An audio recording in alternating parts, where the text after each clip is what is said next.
Yeah, and we'll edit, so don't worry. So, welcome, John. We greatly appreciate your leadership. As always, we begin all things by acknowledging the original stewards of the various lands we are on. We also acknowledge our ancestors. We also acknowledge all those who toiled without compassion or compensation. We all acknowledge all the elders and community stalwarts whose shoulders we stand on as we build, share, learn together for our collective liberation and sovereignty. So, John, nice to have you. Thank you so much for doing this interview with us. If you can please tell us your work and give us a little background about it's Ownership. employee ownership. So please, if you can give us some background on that. Thank you so much. Sure, and thank you for having me on to talk about this. And maybe I'll start with just a bit of a story about a company I've been involved with in the U.S. where they have a lot of this type of thing. And it's a company called Taylor Guitars, which has 1,400 employees. They operate out of San Diego and out of a town just south of the border in Mexico. And they're the largest manufacturer of acoustic guitars in the U.S. This company has been built over a 50-year period by two owners, two hippies, who met in the 70s and 80s and, bought this company and grew it to where it is today. And is, loved throughout, the world as, excellent acoustic guitars played by people like Taylor Swift and Jason Mraz, etc. Anyway, they were coming to the end of their careers. They're in their late 60s and trying to figure out what to do with their company. And they consider themselves passionate about guitars. They love their culture. They care desperately about their people. And they didn't know what was going to happen next because their options were to sell to a private equity company who would come in and, they might let some people go. They might move the manufacturing plant somewhere else. They might combine a couple of things. And in their industry, there had been other guitar manufacturers that had been very poorly served by private equity ownership, or they could have sold to another guitar company who would add it to their brand, like Yamaha or whatever. But they didn't want to do either of those two things. It just didn't fit with their culture. They wanted Taylor to continue as an independent brand for decades and centuries to come. And they talk about it as like, how do we plan for the next 200 years? And so it's exactly the type of people that you want, right, to be thinking about these economic engines, and who are so important to all of the people that work for them. And in the U.S., they were able to sell to their employees, right? So in the end of 2020, the owners of Taylor Guitars financed, along with us and a Canadian pension plan called the Healthcare of Ontario Pension Plan, they financed the transaction that sold that company to their 1,400 employees. So now, through a trust, those 1,400 employees own 100% of Taylor Guitars. And over the next, several decades, tens of millions of dollars are going to be transferred to the regular workers of Taylor Guitars, who are often, factory shop floor workers, right? Mostly factory shop floor workers in this wonderful broad-based structure that exists in the US to facilitate these kinds of transactions. Bob and Kurt, the owners, are still involved. They sit on the board. They kind of make sure that things are going, in a good direction, that helping to steward the culture. They've got a new management team. And all of this is done through the structure. So that type of thing, which has proven to create tremendous wealth for workers in the US, doesn't exist in Canada, right? So our work has been to try to establish that type of structure and the types of incentives that make that structure work in Canada that exist in the US and now exist in the UK. And just to give you, there's a few things that are really important about this work. Not only does it create amazing wealth for workers, but it also has great benefits for communities, because employee-owned companies don't tend to leave their communities. They're rooted in place. They tend to care for their communities more. They have had better outcomes for women and people of color in terms of both wages, benefits, and wealth generation. They've been more successful in recessions because they're willing to sacrifice in order to keep people employed so that they're stronger out of recessions. All of these benefits lead to a more resilient economy. So not only are these great for the workers at that company, but great for the economy overall. And that's why we've worked so hard to try to make this work in Canada. Wow, my goodness. They definitely need to take a chapter out of that, as far as Canada is concerned. Because what a world, what a difference, Yes. it would make for all the hard workers here in Canada, to know that they actually have equitable, like a footprint inside of their own company that they work for. Amazing. Very good. And can you articulate your personal mission and vision for us? Well, sure. So I work at a company called Social Capital Partners, founded by my partner, Bill Young. Both of us had reasonable successes in the private sector.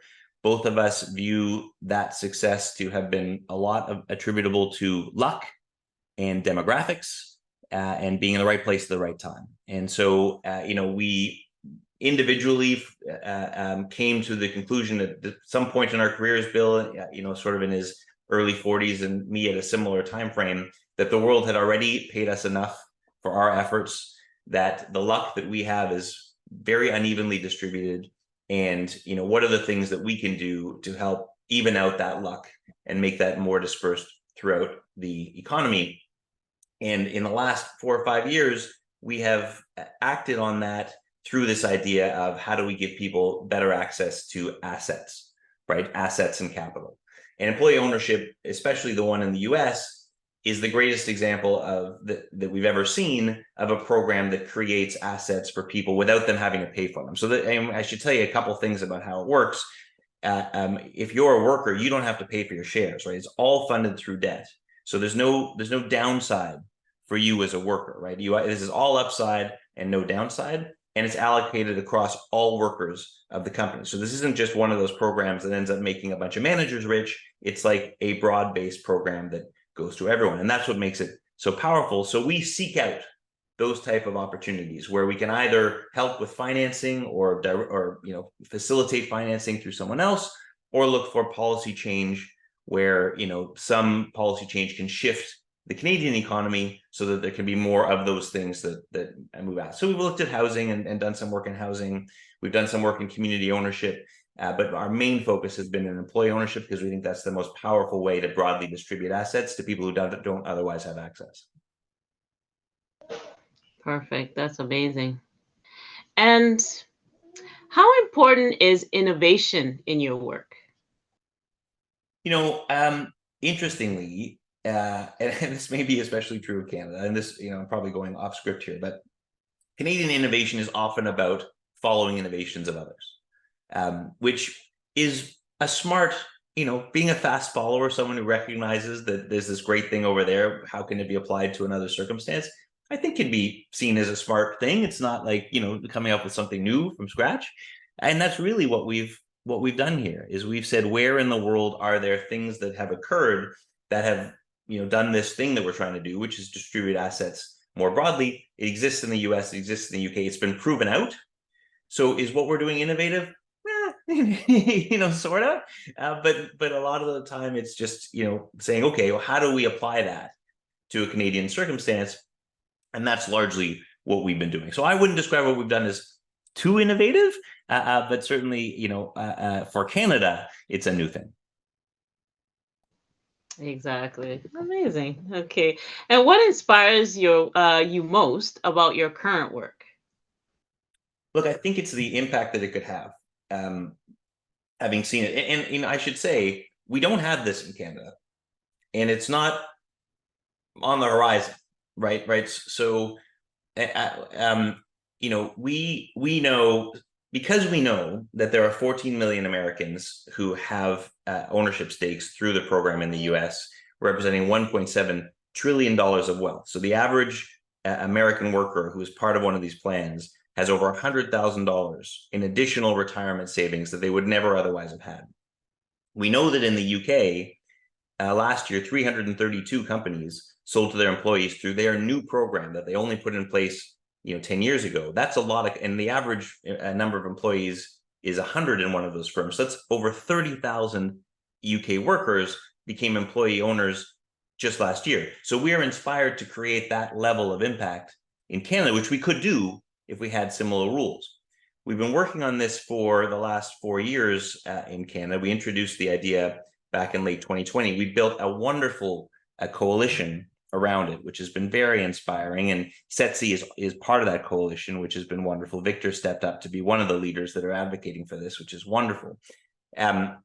However, while the federal government has taken an interest in this and have said that they wanted to bring this type of program to Canada, they have so far been unwilling to put the kind of a real financing behind it that it requires to work, right? So in the U.S., the reason why it's so successful is legislators in the U.S. have said, we want this type of company, employee-owned, as opposed to this type of company, which is consolidated, monopolist, private equity.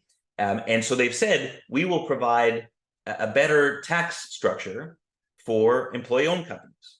Both when it's worker-owned, they will pay less corporate tax, and if you sell to your employees, you'll pay less capital gains tax, because they're trying to incentivize that behavior. In the UK, they did the same thing. So in the UK, they said, we know that we had these trusts that make this thing work before. Nobody ever used it because private equity is willing to pay too much. The competitors willing to pay too much. We need people to do this. We're going to give them a capital gains tax break if they sell to their workers, because that's so much better for the economy, for communities, and for workers. Canada has not done that. They've said, we're going to put in this structure, but we're not going to give any incentives to use it. And we know from the UK and the US that nobody's going to use it. So we're like right on the precipice of having something super powerful that we know works for workers and communities in Canada, but we need the government to do something more than just say, well, here's your structure, because that has never worked anywhere in the world, and it's not going to work here. Exactly. Wow. And what challenges and barriers do you face in your work, and how are you and your team working to overcome them? Well, I went a question too early there, and I brought the barriers from this question. I put them in the last. Sorry about Yeah. that. No, I no, get that's too excited okay. with barriers. Oh. Look, I think what we see is bureaucratic resistance, right, to change. And I don't think we're alone here. I think we've traded stories with others who are trying to create real social innovations that we know work, that have worked in other places, that we don't have here in Canada. And this is only one example of that. And there is a bureaucratic resistance to change. There's a fear of what the implications, what the unintended consequences of any new thing might be. And even if you work through all of those unintended consequences and say, look, if you did this, this, this, and this, those things that you're worried about happening won't happen.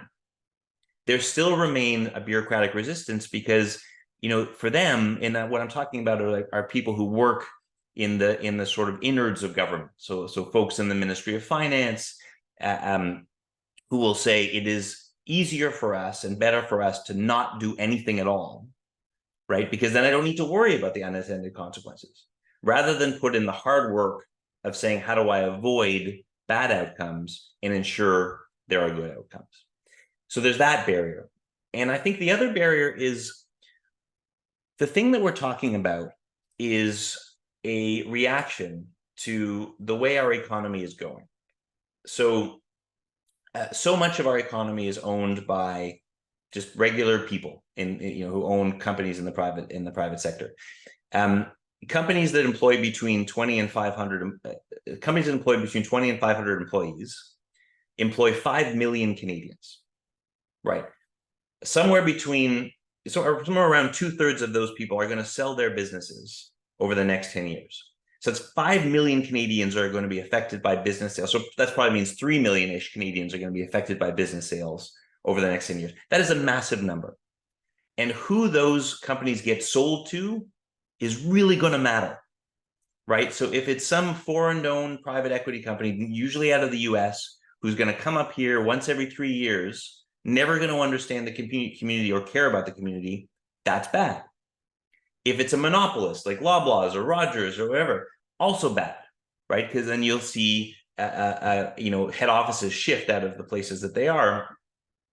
And we see that happening, right? I've been involved in those types of industries. I've seen it happen. The outcomes are bad, but the folks who make these decisions in government don't have that experience.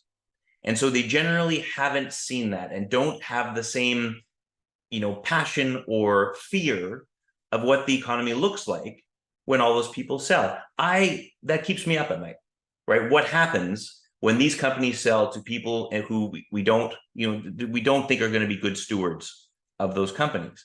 And so we see that happening and are worried about it. They don't see it as much. It's not something that's been part of their experience, and they don't necessarily have the same trust about what this might mean.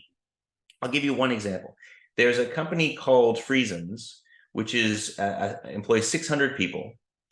It is in a relatively small town, 4,000 people, a little north of the U.S. border in Manitoba. Okay, so Canadian company prints. It's one of the largest printers of books, yearbooks, regular books in Canada. The fact that there is a 600-person manufacturing plant in a 4,000-person town north of the U.S. border is a minor miracle, right? That's the thing that's not supposed to exist anymore. You're not supposed to be able to have factories in small towns that have good jobs that employ lots of people, right? That's like a thing of the past. Why is it still there? It's employee owned, right? It's one of the very few employee owned companies in Canada. It was done because the owners of that company 50 years ago had a philanthropic vision to make that company employee owned. And as a result, it has stayed in this little town called Altona and employed people in that town and kept that town prosperous, while towns like it across this country have gone in the other direction.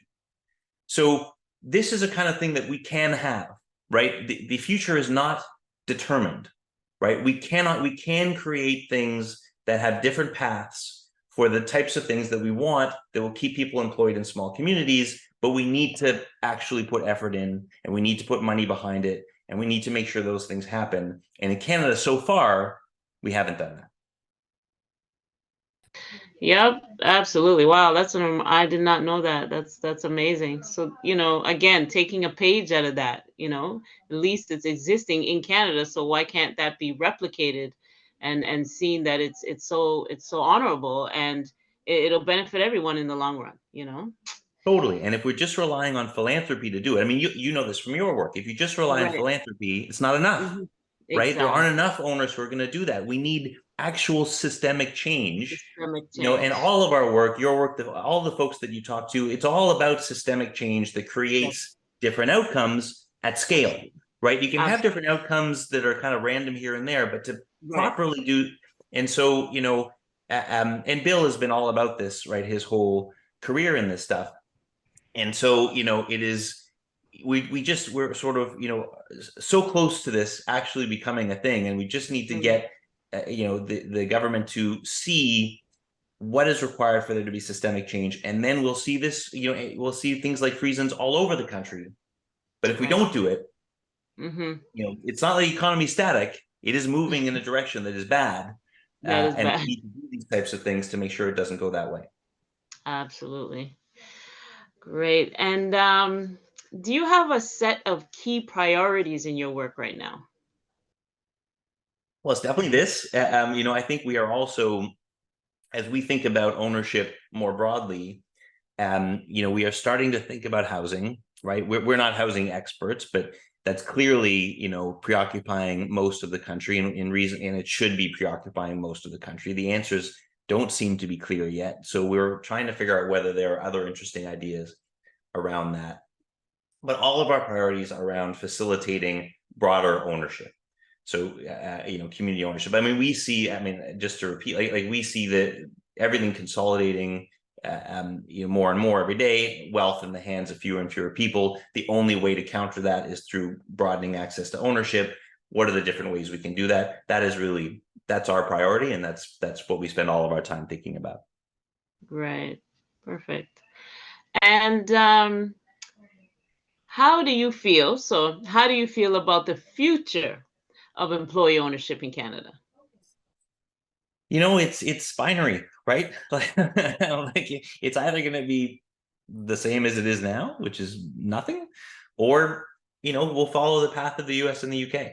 And it will all depend on whether or not we follow their path, which is to create some form of incentive. So, look, I feel hopeful. I think that we and the folks who have stepped up, like Victor, to support this effort, have created awareness, have created interest, have created momentum.